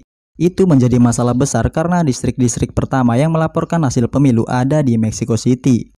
Felix menelepon kakak dari calon presiden yang tidak disebutkan namanya dan mengatakan kepadanya bahwa Cardenas akan mengalahkan adiknya dalam pemilihan. Felix membacakan angka-angka dari kemenangan Cardenas kepadanya. Karena kaget, si kumis itu mengajak Felix bertemu di hotel sore ini. Selain itu, Felix masih memiliki masalah lain yang menimpa plazanya. Azul memberitahu Felix jika Sinaloa dan Juarez akan keluar dari organisasinya. Semua itu ulah Palma karena menghasut Acosta agar ikut keluar. Felix yang sangat marah mengatakan kepada Azul jika dia harus membunuh Palma karena sudah menjadi duri dalam daging. Felix bertemu dengan perwakilan yang diutus oleh calon presiden untuk membahas informasi pemilihan. Felix mengatakan kepadanya bahwa pada tanggal 6 Juli, calonnya dari PRI tidak akan menang pada pemilu kali ini. Perwakilan itu mengatakan proyeksi bukanlah hal yang pasti dan dia mempertanyakan dari mana Felix mendapatkan datanya. Felix membuatnya sadar bahwa proyeksi yang dia bawa akan dipublikasikan dan pada saat itu kekalahan PRI akan benar-benar terjadi. Felix menyarankan dia untuk membuat program baru yang bisa melaporkan sebaliknya. Sebagai imbalannya, Felix menginginkan hubungan langsung dengan pemerintahan yang baru dan kepentingannya dilindungi. Perwakilan PRI mengatakan dia terkesan kepada Felix dan pernah mendengar kisahnya. Namun untuk yang satu ini, dia mengatakan jika permintaan Felix terlalu tinggi untuk sampah masyarakat seperti dirinya. Dia mengingatkan Felix jika orang-orangnya bisa menjadi teman setia, tetapi juga bisa menjadi musuh yang paling keji. Jika ternyata Felix mencoba untuk menipu dan semua ucapannya tidak ada yang benar, maka kerajaannya akan jatuh dengan cepat. Sementara itu, Clavel yang sudah mendengarkan percakapan Felix dengan Azul, mencoba untuk memperingatkan istri Palma jika suaminya akan dibunuh oleh Felix. Di saat yang sama, Azul bersama dengan anak buahnya tiba di rumah Palma dan baku tembak di antara mereka pun tak terhindarkan. Palma, ¿estás aquí?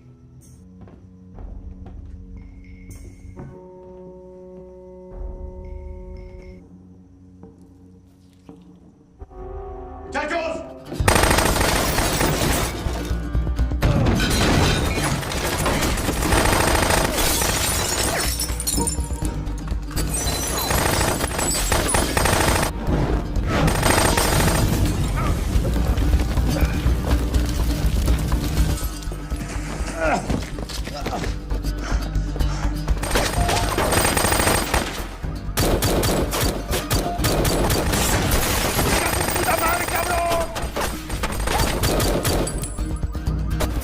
¡La tuya, pendejo! ¡Órale, pinche puto! Di sisi lain, Breslin mendapatkan kabar jika terdapat telepon anonim yang menghubungi kedutaan. Dia memiliki informasi tentang Felix dan berniat untuk menemuinya. Breslin tiba di sebuah restoran untuk mencari seorang informan yang akan memberikan informasi mengenai Felix. Tak lama kemudian, seorang wanita muncul di hadapannya, dan ternyata seorang informan itu ialah Mimi. Mimi menjelaskan jika pacarnya adalah seorang gembong narkoba yang bernama Pablo Acosta. Dia mengelola Plaza Juarez milik Felix dan ingin berbicara dengannya. You ready? Fuck it. What's this for?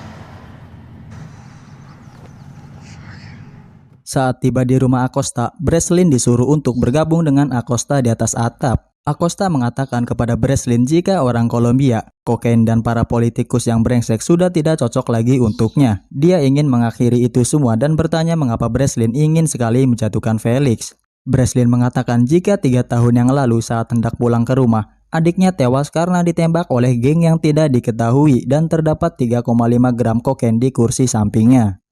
Breslin menganggap jika dunia adalah tempat yang buruk, tetapi dia ingin mencoba untuk membuatnya menjadi lebih baik dan itulah alasan mengapa dia ada di sini. Acosta mengatakan apa yang dia dapat jika bekerja sama dengannya. Breslin akan memberikan perlindungan dan kekebalan hukum saat Acosta bersaksi semua yang dia ketahui tentang Felix, dan Acosta menyetujui hal itu. Saat Breslin pergi meninggalkannya, Acosta memberitahu Breslin jika saudaranya juga adalah seorang pecandu dan dia tewas dengan jarum di tangannya. Calderoni yang tidak mendapatkan kabar lanjutan dari Breslin berhasil menemuinya di tempat dia menginap. Breslin memberitahu jika dia hanya memiliki kabar soal landasan pesawat di luar Juarez. Di sisi lain, Amado mendapatkan kabar dari Aguilar soal percobaan pembunuhan yang dilakukan Felix kepada Palma. Amado langsung bergegas menghampiri Acosta dan mencoba untuk mengajaknya pergi karena dia yakin jika Acosta adalah orang selanjutnya yang akan di Felix. Jiaran. Amado langsung bergegas menghampiri Acosta dan mencoba untuk mengajaknya pergi karena dia yakin jika Acosta adalah orang selanjutnya yang akan Felix bunuh. Tetapi Acosta mengabaikan Amado. Dia akan tetap berada di rumahnya dan menyuruh Amado untuk pergi. Acosta mengatakan kepada Amado jika suatu hari Amado harus menusuk Felix dari belakang.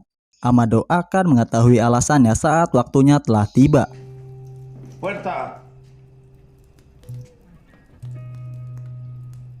Dan film pun berakhir.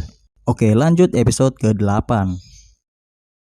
Episode dibuka dengan Acosta yang secara mengejutkan menyampaikan wawancara dengan seorang jurnalis. Dia berbicara tentang awal mula bertemu Felix.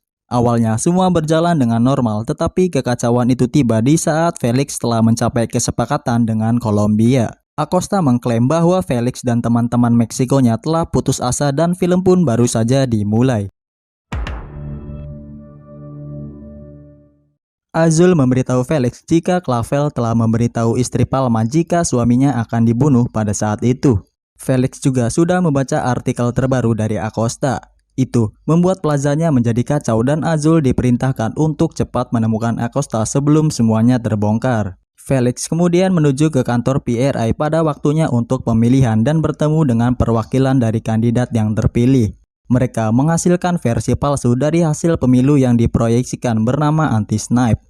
Pada saat yang sama, Paco menelpon Felix dan mengatakan bahwa produknya yang dia minta sudah tersedia. Felix jelas sangat kaget karena barangnya itu tiba lebih cepat dari apa yang dia bayangkan. Pada momen yang tak diduga, dia juga menelpon Maria untuk memberitahu tentang masalah kiriman ini yang akan mempengaruhi keluarganya. Saat ini Felix sedang membuat rencana dengan pemerintah. Jika dia menang malam ini, maka keluarganya akan selamat. Namun jika gagal, maka semua orang yang berhubungan dengannya akan berada di dalam bahaya. Amado yang sedang membongkar isi pesawat juga ditelepon oleh Felix. Dia mengatakan jika mereka harus siap mengambil muatan pada hari Jumat. Meskipun itu mustahil, Amado dipaksa untuk mengusahakannya atau mereka akan mati. Sementara itu, Breslin mencoba untuk menemukan Mimi di rumahnya. Tetapi dia tidak menemukan seorang pun di sana. Hingga pada akhirnya dia harus pingsan karena menerima hantaman di kepalanya. Saat terbangun, dia dihadapkan dengan dua orang yang ternyata adalah FBI. Mereka berdua mencari keberadaan dari Acosta. Breslin yang tidak mengetahui di mana Acosta berada dibebaskan oleh mereka. Sementara itu, Mimi berhasil menemukan lokasi di mana Acosta berada. Mimi mengatakan apa yang sudah dilakukan oleh Acosta adalah hal yang sangat gila.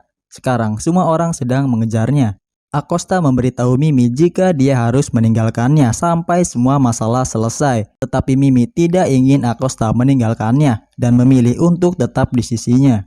Mimi kemudian menelepon Breslin untuk menanyakan apakah dia sudah memiliki apa yang sudah dijanjikan kepada Acosta. Breslin mengatakan jika semuanya sudah disiapkan. Selain itu, Breslin memberitahu Mimi jika sekarang tak hanya dirinya yang sedang mencari Acosta. Semua orang sedang mencarinya, tetapi yang bisa melindungi Acosta hanyalah dirinya. Mimi memberitahu lokasi keberadaan dari Acosta dan Breslin langsung pergi ke tempat itu. Saat Breslin tiba di pintu masuk, dia dihadang oleh beberapa penjaga di sana. Tetapi Mimi tiba dan mengatakan jika dia adalah temannya. Breslin memberitahu Mimi jika mereka harus cepat mengeluarkan Acosta dari tempat ini karena dia sedang diburu oleh FBI dan polisi federal Meksiko. Belum sempat menemukan Acosta, FBI datang menggunakan helikopter dan baku tembak pun tak terhindarkan.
Mimi bertekad untuk menyelamatkan Acosta, tetapi Breslin menghentikannya, meyakinkan Mimi bahwa dia akan melakukan semua yang dia bisa untuk menyelamatkan Acosta. Breslin mencoba membujuk FBI untuk tidak membunuh Acosta, tetapi dengan munculnya Calderoni, semua harapan tampaknya telah hilang. Calderoni menjelaskan jika dengan membunuh Acosta, dia semakin dipercaya oleh Felix. Dengan begitu, mereka bisa terus mendapatkan informasi yang dibutuhkan. Breslin sempat menolak, tetapi Calderoni memastikan jika Acosta akan mati pada hari ini. Di sisi lain, hasil pemilu mulai bermunculan. Pada tahun 1988, pemilu di Meksiko berlangsung tidak seperti sebelumnya. Pemantau pemilu ditempatkan di setiap TPS dan mencatat semua suara pada satu dokumen yang disebut akta atau lembar perhitungan. Dengan begitu, mereka bisa segera melaporkan hasilnya ke mainframe. Komputer menabulasikan dan mengirim hasilnya ke ruang observasi, di mana monitor menunjukkan hasilnya pada wartawan dan partai oposisi. Paling penting di antaranya adalah FDN yang bekerja untuk Cardenas, mantan anggota Kongres Francisco Ovando. Kini semua wartawan dan partai bisa langsung mendapatkan hasilnya. Suara mereka diawasi sangat ketat, tak ada sedikit pun celah untuk dimanipulasi. Ini adalah sebuah era baru transparansi. Melihat semua teknologi yang dipakai untuk pemilu kali ini, pasti kalian semua berpikir hasilnya akan sangat adil. Orang-orang malang ini tak tahu jika sedang melihat hasil palsu. Kemudian, inilah yang paling penting. Mereka menyampaikan hal itu ke dunia. Sekarang, semua rakyat di seluruh negeri telah mengetahui jika PRI akan menang lagi. Bagi sebagian rakyat yang belum memilih, akan berpikir jika mereka tidak perlu memilih karena hasil yang ada di depan mata tidak akan berubah. Hal ini disebut dengan penekanan pemilih. Semua itu pernah terjadi di Amerika, memudahkan pemilih yang mereka andalkan dan mempersulit yang sebaliknya. Itu adalah cara untuk mencurangi pemilu tanpa meninggalkan bukti. Dengan semua kecurangan yang Felix lakukan, mereka akan berhasil tanpa dicurigai sedikit pun. Tetapi di ruangan yang berbeda, Francisco sempat melihat kode yang dipakai mereka untuk membuat hasil pemilu menjadi berubah. No sé de qué estás hablando, Francisco. Eso parece una contraseña. Hay resultados distintos en la pantalla. Por favor, no toques mi puesto de trabajo. Estoy haciendo unos ajustes al programa. Es código. Bueno, pues ingrésalo. A ver qué pasa. Ingrésalos. Nos quieren chingar otra vez. Situasi menjadi kacau karena Francisco meyakini jika Moreno mencoba untuk menipu mereka semua. Zuno yang panik berlari ke bawah untuk mematikan semua operasi yang sedang berlangsung. Francisco terus menekan Moreno dan menyebut jika dia telah lama memanipulasi komputer itu untuk kemenangan satu pihak. Tak lama kemudian, sang Menteri Pertahanan Zuno tiba di tempat itu, mengatakan jika dia sudah ke mainframe dan ternyata sedang ada masalah teknis. Moreno, explícales, por favor. Explícanos. Vamos.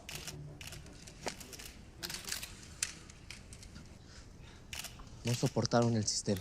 Un poco está fuera de nuestras manos. Con permiso, buenas tardes. Televisi langsung memberitakan tentang adanya masalah dengan sistem snipe dan itu membuat hasil perhitungan mulai diragukan. Semuanya menjadi kacau. Ini akan membuat mereka kembali ke tempat pemungutan suara. Zuno mengatakan kepada Felix jika sistem anti-snipe mereka telah berakhir. Di sisi lain, Amado masih sibuk dengan pesawatnya, menaruh ratusan palet agar bisa dipakai untuk muatan. Tetapi salah satu pesawat mereka mengalami masalah kelistrikan. Amado pergi memeriksa pesawat yang rusak itu, dan ternyata penyebab rusaknya pesawat itu karena ada sebuah alat pelacak yang terpasang di dalamnya. Itu adalah sebuah alat pelacak yang sebelumnya Ozzy pasang dengan Breslin dan sekarang Amado sudah mengetahuinya. Balik lagi ke Felix. Sekarang dia sedang merasa sangat resah dan mencoba untuk memikirkan jalan keluarnya. Sekarang dia memiliki ide untuk merubah semuanya. Felix menghubungi Chapo untuk meminta bantuan darinya. Chapo sendiri masih kesal karena Felix membunuh orang yang sangat dicintai. Tetapi Felix mengatakan jika dia akan memperbaiki semuanya jika Chapo mau membantunya. Lalu Felix juga meminta Benjamin agar mau menolongnya. Pertolongan dari Benjamin tidak gratis. Dia meminta agar Felix mengirim lebih banyak kokain kepadanya dan Felix menyetujui hal itu. Ternyata Felix menyuruh para anak buahnya untuk memaksa para petugas di TPU menambahkan 0 di belakang untuk kandidat PRI. Di saat yang bersamaan, sekarang FBI dan polisi federal Meksiko telah mengepung tempat Pablo Acosta bersembunyi. Acosta tidak menghiraukan himbauan yang telah Calderoni beri. Dia malah melepaskan tembakan kepada mereka semua di sana.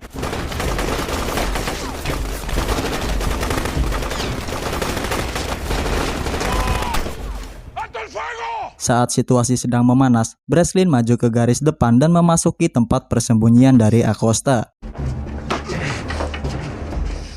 Breslin menawarkan Acosta kekebalan penuh, perlindungan saksi dengan imbalan tertinggi, jaminan untuk Mimi, dan akan mengirimkan 2 slop rokok setiap bulannya. Yang harus dia lakukan hanyalah menandatangani surat-surat dan menyeberangi sungai dengan Breslin keluar dari negaranya. Di Meksiko, Calderoni yang bertanggung jawab atas operasi tersebut. Tetapi jika sudah keluar dari Meksiko, Acosta hanya akan menjadi tahanan bagi Breslin. Dengan begitu, dia bisa memulai hidup baru bersama Mimi di Amerika. Acosta sempat ragu kepadanya, tetapi Breslin masih memiliki 1 kartu lagi. Breslin mengatakan kepada Acosta jika Mimi sedang hamil dan itu membuat Acosta menjadi yakin jika dia memang harus terus menjalankan hidupnya. Dengan perlahan, Breslin keluar bersama dengan Acosta. FBI dan tim Calderoni terus berusaha agar Breslin mau pergi dari Acosta. Saat Breslin mendekat ke sungai, Acosta menyerah, meminta maaf dan menyuruh Breslin untuk menjauh darinya.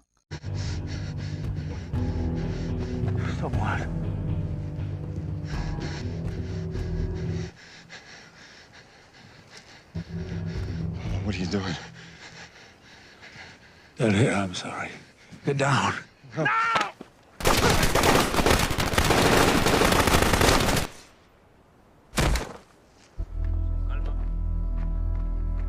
Mimi sendiri datang saat Acosta benar-benar sudah tewas karena tembakan itu, dan dia merasa sangat kecewa.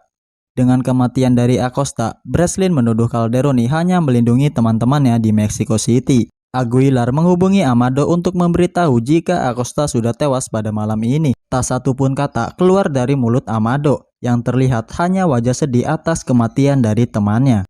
Lalu mereka menaruh jasad Acosta di dalam es, membawanya dengan helikopter menuju ke gereja, di mana semua warga di sana memberikan penghormatan terakhir kepadanya, lalu membawanya ke pemakaman di bukit di mana lebih dari 1.000 orang telah menunggunya. Pada saat yang bersamaan, pemilu Meksiko paling korup dan kontroversial telah berakhir. Perbuatan mereka itu sudah sangat keterlaluan, memberikan 0 ke lembar perhitungan membuat mereka mendapatkan tambahan ribuan suara dengan goresan pena. Itu menyebabkan aksi protes dan demonstrasi muncul di mana-mana. Setelah sekian tahun, mantan Presiden de Madrid mengakui jika ada kecurangan. Tetapi sulit dibuktikan karena semua surat suara telah dibakar, dan orang yang bisa melakukan sesuatu atas hal ini tewas mengenaskan. Jadi, kecurangan itu tidak menghilang, hanya berubah pola, lebih sulit diprediksi, dan lebih jahat. Karena sejarah selalu bisa hadirkan penjahat yang tepat untuk membuat perubahan.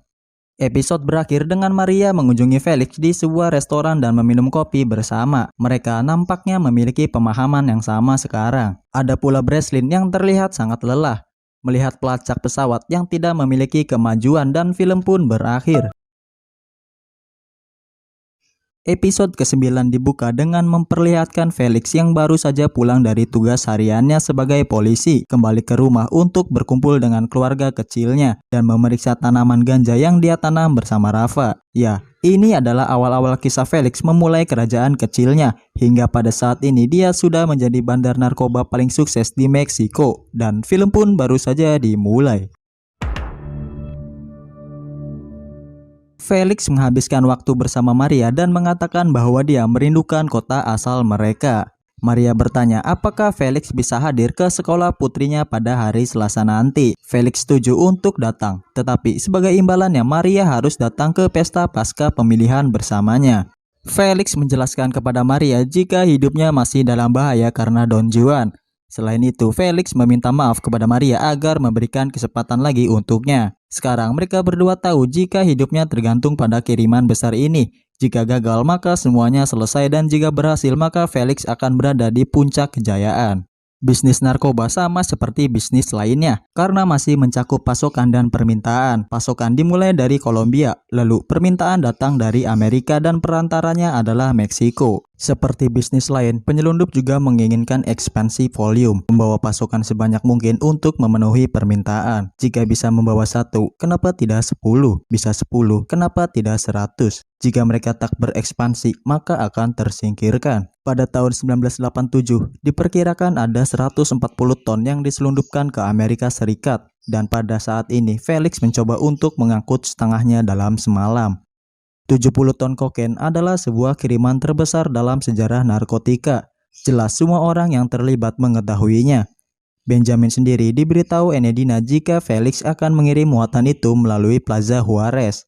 Selain itu, Don Juan berpikir jika Felix berhasil melakukannya maka posisinya dalam bahaya. Jadi, semua orang yang bermasalah dengan Felix, semua yang pernah menghalanginya, mereka mendoakan agar Felix gagal. Karena jika Felix berhasil, mereka akan menjadi masa lalu, ditinggalkan bahkan terlupakan. Tentu saja Breslin adalah bagian dari semua itu, dan dia akan menentukan sejarah apa yang akan terjadi. Breslin melihat sebuah radar yang berbunyi, dan ternyata semua pesawat yang membawa seluruh kokain datang secara bersamaan. Di sini dia mencoba untuk menjelaskan kembali resiko yang akan mereka hadapi. Dengan tidak mendapatkan dukungan dari pemerintah, maka semua masalah akan ditanggung mereka sendiri. Anggota Breslin sudah ada yang memiliki anak dan keluarga.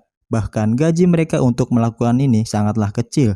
Meskipun mereka membantu pengawasan dari awal dan sangat mengenal musuhnya, tetapi Breslin tidak mewajibkan mereka untuk terus melanjutkan ini. Breslin sangat mengutamakan keselamatan dari anggota timnya dan mengatakan jika ada yang merasa tidak yakin maka dipersilahkan untuk pulang.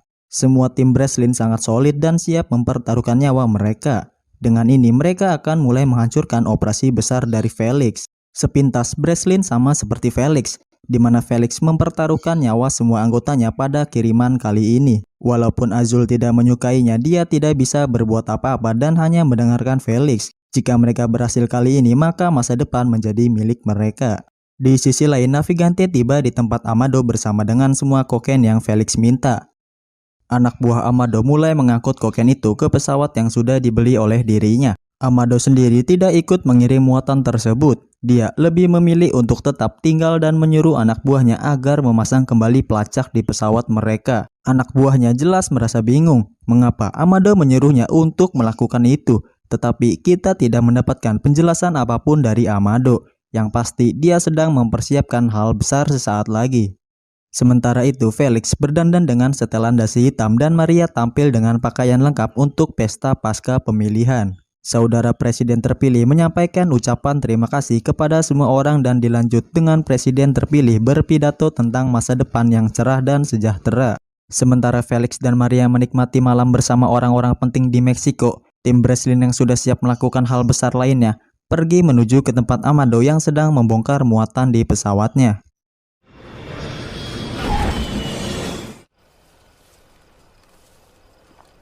El primer avión está aterrizando. Prepárense para descargar. Saat pesawat kedua telah tiba, Breslin dan timnya mulai mendekati mereka secara diam-diam. Buenas noches, cabrón.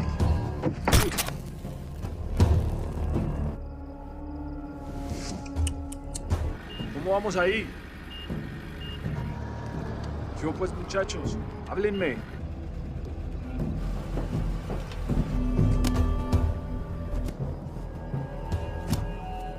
Daryl memberitahu timnya untuk maju dan membakar semua muatan mereka.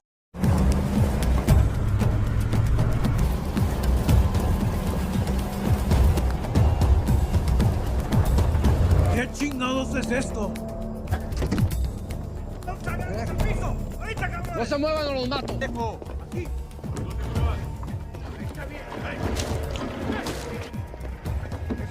Danilo yang merasa jika muatan mereka terlalu berat, lantas membuka salah satu dari muatan itu. Danilo memberitahu Breslin jika yang akan mereka bakar bukanlah kokaina dan inilah yang selanjutnya terjadi. It's an ambush!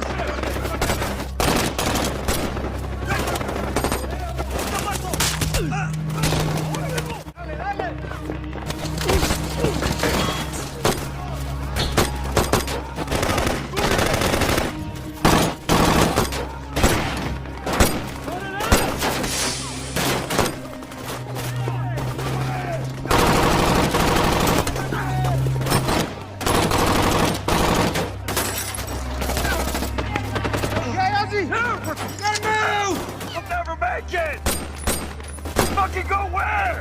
Let's head to the mountain! Fuck else are we gonna do?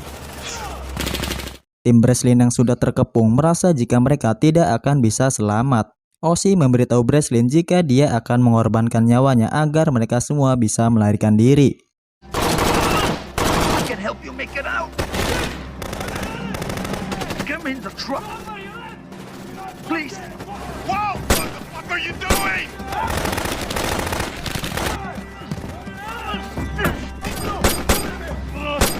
Cover me!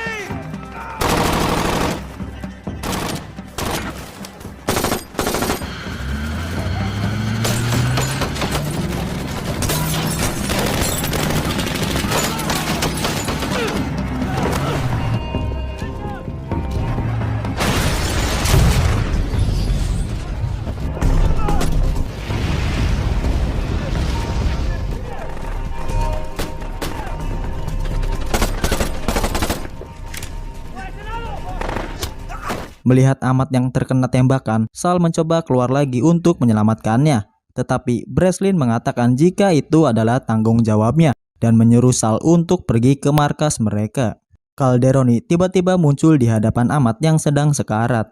Kemudian dia menembak kedua penjaga itu dan berniat menolong Ahmad. Tetapi tak lama kemudian anak buah Felix berdatangan ke tempat mereka berdua. Calderoni yang tidak ingin mengambil resiko lantas menembak Ahmad tepat sebelum mereka semua tiba.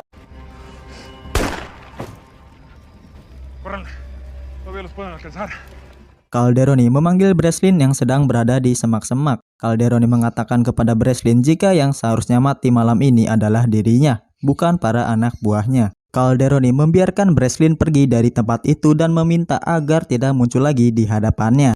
Dengan tragedi pembantaian yang dimenangkan pihak Felix, Amado langsung menghubunginya dan mengatakan jika dia akan mengirim muatan yang asli keesokan harinya. Felix berterima kasih kepada Amado karena telah berhasil menyelamatkannya. Maria sendiri kagum kepada Felix karena pencapaiannya itu. Di sisi lain, Breslin yang berhasil selamat kembali ke markasnya. Daryl terus bertanya siapa lagi yang berhasil dia selamatkan. Tetapi Breslin mengatakan jika mereka semua telah tewas. Dengan hanya tersisa mereka bertiga, Breslin merasa jika semua ini sudah benar-benar berakhir. Kemudian Breslin kembali ke Washington DC dan memandang semua foto yang telah gugur dalam peperangan melawan narkoba.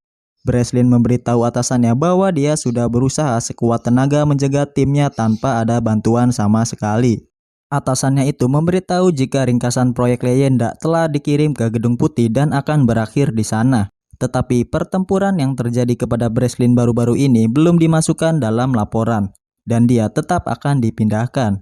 Breslin yang sudah tidak memperdulikan perbuatan mereka kepada dirinya, menagih janji yang sudah diberikan kepada seluruh timnya. Breslin diingatkan kembali bahwa orang-orang yang membantunya adalah seorang penjahat dan negara tidak berutang apapun kepada mereka.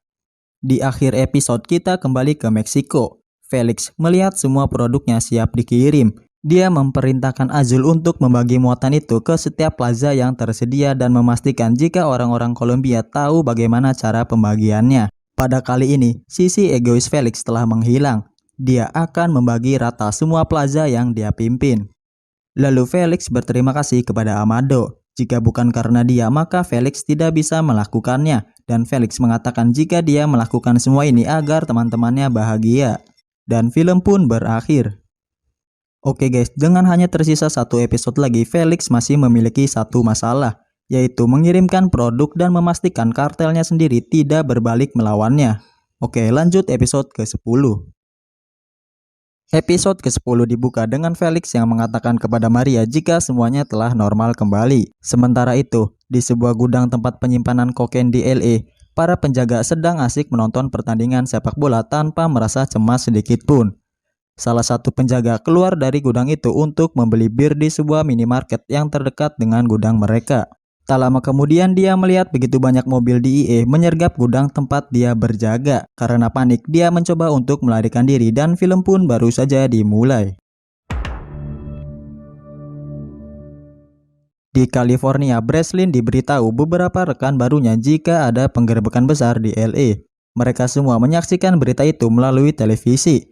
Breslin menyatakan jika itu tidak masuk akal karena total penyitaan tersebut sebanyak 20 ton kokaina. Hingga pada tahun 1989, penyitaan kokaina terbesar di Amerika adalah 4 ton yang mereka dapat di Fort Lauderdale. Namun, pemegang rekornya adalah 11 ton yang disita dari hutan Colombia Tranquilandia. Penyitaan itu menjadi legenda. Jika kedua penyitaan itu dijumlahkan masih tak setara penyitaan dari gudang di LA. Gudang itu mengalahkan keduanya. Jumlahnya jauh lebih besar, yaitu kurang lebih 20 ton dan senilai 7 miliar dolar. Tak ada yang pernah melihat kokaina sebanyak itu di satu tempat. Selain itu, di sana juga terdapat uang operasional sebesar 12 juta dolar dan ternyata gudang tersebut adalah milik Pacho Herrera. Kembali ke Felix, dia dikunjungi oleh Chapo yang menagih janjinya untuk menerima kembali Hector Palma di Plaza Sinaloa, dan Felix menyetujui hal itu. Tak lama kemudian, Felix ditelepon oleh Pacho yang meminta untuk bertemu. Di pagi hari, Pacho tiba di Guadalajara bersama Navigante. Felix bertanya-tanya kenapa Pacho masih bisa keluar dengan sangat bebas setelah kehilangan kokain senilai 7 miliar dolar dan masih memiliki hutang sebesar 210 juta dolar kepadanya. Tetapi Pacho menganggap itu tidaklah penting karena dia bisa membuat lebih banyak lagi kokaina di lab mereka. Organisasinya menawarkan 4.000 dolar per kilo untuk Felix. Pembayarannya setengah di awal dan setengahnya lagi saat pengiriman. Felix mengetahui jika Pacho mencoba untuk mempermainkan dirinya. Tetapi kali ini Felix berhasil membalikan keadaan, di mana dia meminta pembayaran dilakukan secara berbeda. Pembayarannya adalah kilogram per kilogram, yang berarti Felix mengambil setengah muatan yang dikirim melalui wilayahnya. Namun jika Pacho tidak setuju, dia bisa mengirim muatannya ke Kanada.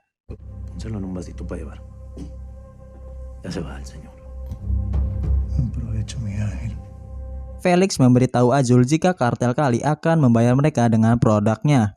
Azul menganggap jika Felix melakukan perjudian yang berbahaya bagi seluruh plazanya. Ditambah mereka baru saja kehilangan banyak uang dan hal sebesar itu seharusnya dibahas terlebih dahulu dengan para bos plaza. Felix sempat marah kepada Azul karena menganggap jika sekarang dia sudah menjadi juru bicara bagi para bos plaza. Tetapi dia setuju dengan Azul agar mengadakan rapat dengan para bos plaza karena Felix ingin tahu siapa saja orang yang bisa dia andalkan. Di sisi lain, Clavel yang sudah mendapatkan perintah dari Felix mulai menjemput istri Palma bersama anak-anaknya. Clavel mengatakan jika Felix sudah mengampuni Palma demi kepentingan plaza dan kini mereka harus pulang bersamanya. Di tengah perjalanan, Clavel memberitahu jika dia ingin menepi sebentar untuk beristirahat. Istri Palma ternyata menyukai hubungan yang telah mereka jalankan. Tetapi saat dia kembali ke rumah maka mereka tidak bisa terus bertemu. Tetapi tak lama kemudian Clavel menembak istri Palma dan anak-anaknya karena itu adalah perintah dari Felix. Berita tentang pembunuhan itu cepat menyebar ke para bos plaza dan Maria. Felix yang saat itu sedang bersama anak-anaknya dihampiri oleh Maria yang terlihat sangat marah. Maria tidak menerima apapun alasan dari Felix dan menyuruh untuk pergi dari rumahnya. Antes de todas las pinches mentiras, antes de las perras que te... El Rafa, Neto.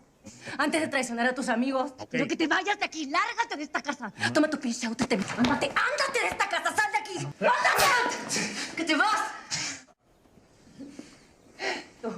Enedina mengatakan jika Felix mencoba untuk menakut-nakuti semua orang. Benjamin setuju dengan hal itu dan mengatakan jika dia telah berhasil menakut-nakutinya. Enedina mengungkapkan bahwa mereka tidak dapat terus bekerja untuk Felix dan mendiskusikan hubungannya dengan Kolombia. Di sisi lain, Pacho dihubungi oleh seseorang yang tidak diketahui dan meminta untuk mendiskusikan sesuatu. Pada akhirnya, rapat besar bersama para bos plaza telah dimulai. Felix menyatakan jika federasi akan beralih ke penjualan kokaina di Amerika dan berniat mengusir kartel Kolombia dari bisnis ini. Lalu Benjamin mengatakan kapan mereka akan mengambil keputusan untuk perubahan ini. Dengan cepat Felix menjawab jika bukan mereka yang ambil keputusan, tetapi hanya dirinya. Bagi Felix mereka memang mitra, tetapi untuk yang satu ini adalah bagian dari visinya. Aguilar mengatakan jika rumor yang beredar memang benar, jika Felix lah dalang di balik penggerebekan di gudang Pacho Herrera. Felix sendiri mengakui hal itu dan mengatakan jika rapat ini diadakan untuk mengetahui siapa yang sevisi dengannya. Esta junta es para ver quién ve el futuro como yo y quién no. ¿Quién está dentro y quién no? Estoy hablando del futuro, pues. Mi familia se retira de la federación. Más con cuidadito, eh. Dicen que ahorita Tijuana anda bien peligroso. No lo está afuera. Yo estoy con Guzmán. Nos quedamos con Sinaloa. Vete a la verga, Azul. Yo también estoy fuera. Sale muy pinche caro hacer negocios contigo, Félix. Aguilar y yo nos vamos a quedar con Juárez. Dengan semua bos plaza keluar, maka tidak ada lagi federasi untuk saat ini. Semua bos akan beroperasi terpisah dan mengurus plazanya masing-masing. Ternyata orang yang telah menghubungi Paco adalah Amado. Dia akan menjamin kokain milik Paco terus berjalan melalui Meksiko. Tetapi Paco harus memilih antara para bos plaza atau Felix. Dan ternyata Paco memilih para bos plaza. Pembunuhan istri Palma tampaknya merupakan kesalahan terbesarnya. Felix gagal menyadari bahwa orang-orang terdekatnya adalah kekuatan, pengaruh, dan masa depan yang akan membawa dirinya. Benjamin muncul di gudang Isabella bersama Ramon dan Enedina. Mereka membeli semua properti milik Isabella dengan harga yang sangat besar. Enedina menjelaskan jika sekarang dia akan bekerja sama dengan keluarganya dan mengelola sendiri Tijuana. Y chinga tu madre. Regalaste nuestro negocio a tus hermanos. Es que todo esto no lo construimos por esto.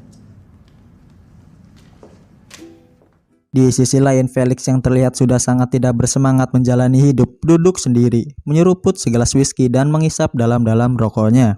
Tak lama kemudian, Calderoni dan timnya datang untuk menangkapnya. Felix memberitahu Calderoni jika dia memiliki $5 juta di dalam rumahnya. Tetapi Calderoni tidak tertarik dengan uang Felix dan ingin menahannya.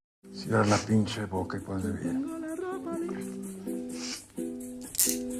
Pada tanggal 8 April 1989, Miguel Angel Felix Gallardo ditangkap di rumahnya di Guadalajara. Buronan nomor 1 negara, penyelundup narkoba terkuat yang pernah ada di Meksiko, ditahan tanpa terdengar satupun tembakan. 4 bulan pemerintahan Presiden baru Meksiko, ini kemenangan yang sangat dibutuhkan dalam banyak hal. Penangkapan itu terjadi tepat saat Kongres pertimbangkan pengesahan atau tidaknya Meksiko bekerja sama dalam memerangi narkoba. Para pejabat Meksiko dan Amerika mengatakan tak ada hubungan antara penangkapan Felix dan tertundanya pemungutan suara pengesahan. Pengesahan itu akan memoles kesepakatan perdagangan besar baru yang dinegosiasikan. Persetujuan agar bisnis besar bisa menjual lebih banyak barang. Tinta di surat penangkapan Felix belumlah kering ketika pengesahan Meksiko dikeluarkan.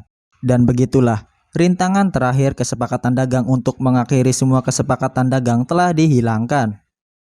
Breslin bertemu Calderoni sementara Felix berada di dalam mobil dan bertanya mengapa dia dibawa ke sini. Everyone likes good headlines, Walt. So why me? Never know when you're gonna need a friend in our line of work. I'm not your fucking friend, man. I'll see you around. Kemudian Departemen Kehakiman menyatakan jika operasi Leyenda yang dijalankan Breslin sudah selesai dengan kemenangan mereka. Great job. Exceptional stuff, Special Agent. My goodness, exceptional.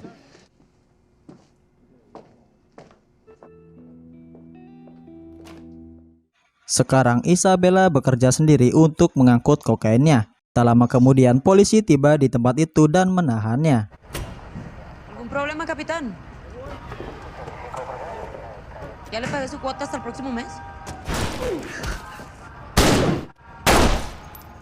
Este es territorio de los Arellano Félix. Le está allanando.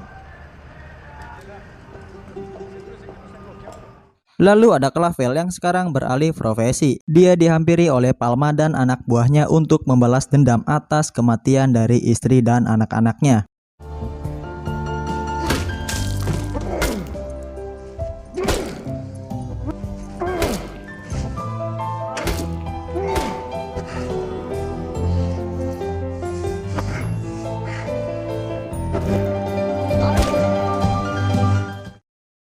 Azul kemudian mengadakan pertemuan antar para bos plaza dan membahas jika mereka semua akan mengelola plaza masing-masing secara mandiri.